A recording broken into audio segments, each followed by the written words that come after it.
Hi, in this week's video we're going to be talking about specialized skating versus normal skating.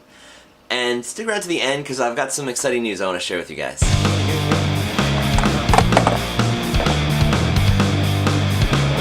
Hi, I'm Josh Meduri. I'm 34 years old, I've got 4 kids and a business, and I just started skateboarding about a year ago. And it's been absolutely incredible. And I'm documenting my journey because if I can learn to skate with my crazy life, I know you can. So let's get into the video. So as some of you may have noticed, I don't do a whole lot of ollieing in my videos. In fact, I do absolutely zero ollieing in my videos. That is because I am just learning to ollie. And what I'm doing mostly right now looks a little bit like this.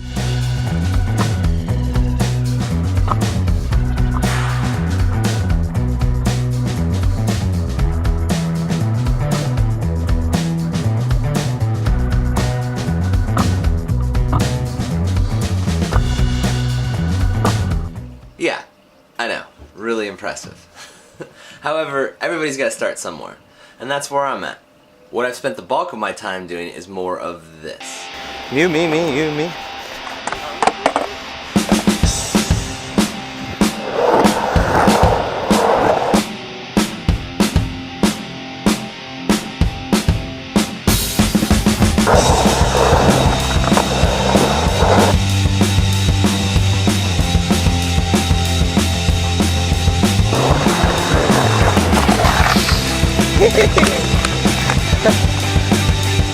Alright, so as you can see, it doesn't always work out, but I have an absolute blast doing it. And what I predominantly have spent most of my time on is learning more vert ramps, so vertical ramps. If those of you who are familiar with skateboarding history, it was basically surfers that were looking for that feeling of catching a wave and riding the face of that wave, that vertical ramp, if you will, of the wave. When there was no waves to catch. So the whole drained pools phenomenon is what kicked off that, and the reservoirs and the Los Angeles River banks kicked off skateboarding. There was no such thing as an ollie when skateboarding first got its start. It was mostly just about riding around. Well, as people started riding in pools, it started to grow because people were doing tricks and jumps because they had more speed to do it in, and they had specialized environment, and they started to adapt the boards, and eventually you started to see kicktails becoming a thing because originally the boards were basically flat. Skateboarding started to branch off into all these specialized areas. Flat ground tricks became more freestyle. Pool riding became more vert oriented, and then they started building their own ramps, which got into like half pipes and quarter pipes, and just all these little tangents started to appear. Skaters would typically pick what they really enjoyed doing the most. So for me, one of the things that I've really enjoyed doing the most is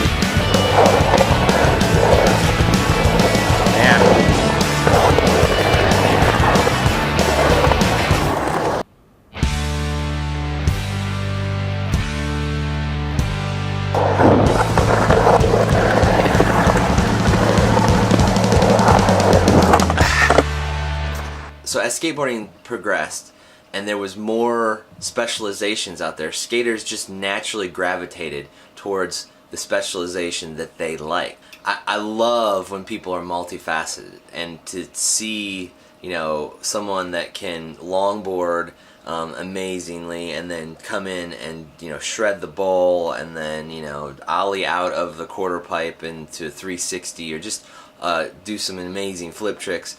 If they can do all of those things, my respect level of them is through the roof, because each of those things typically takes a tremendous amount of dedication to learn. There's lots of time involved in trying to get perfected, and just a lot of times just land one of the tricks, not to mention get so good that you start doing things with style. One of the things that I wanted to do when creating the channel too, as I started to learn to skate, was I kept trying these different areas of skating, and whenever I was bored basically with whatever I was doing with skating that day, when I would try something new, even in my awkward, kind of learning phase, I still was like, wow, it just made skating so incredibly fresh. Normal skateboarding has kind of narrowed its focus down to the popularized, flip tricks and jumping down big things.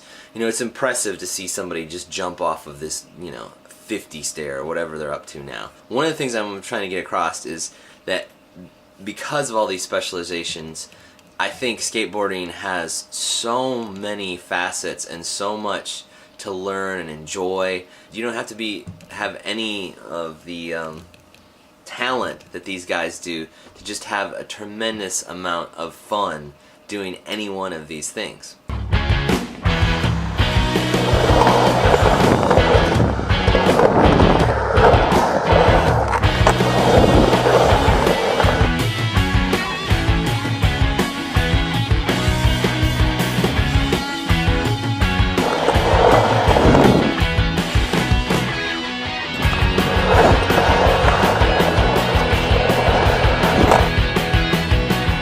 So right here, that was one of the first times that I have actually been able to keep enough speed to ride out of that hip and then ride back in. One of the motions I'm doing is, they call it pumping, because you can kind of sustain your speed by way that you move and literally pump your body out of the corners. And it's just a great feeling because you can just use the corners to pull you through, the inertia of the corners to pull you through. Alright guys, so my exciting news is I've got 2 skate trips planned this spring. One of them is to Florida, and one of the skate parks has just a tremendous amount of skate history, so I'm super excited. See if you can guess in the comments section below which skate park I'm talking about in Florida. The other skate trip is kind of to see a friend, but I'm gonna document anytime I go someplace new. I'm gonna try and hit up the local parks, give a shout out to the local scene. So as I get closer, firm up those plans, I will keep you guys posted, and maybe we can do a little meetup if by some chance I have a subscriber or somebody's watching from those areas. Alright guys, thanks so much. If you like what I'm doing, hit that subscribe button and then click the little bell icon. That'll keep you up to date whenever we release a new video. Also, as we're growing, if you like what we're doing, share us with wherever you hang out, on Facebook or Instagram or whatever. We really appreciate it. And in the meantime, just get out and skate.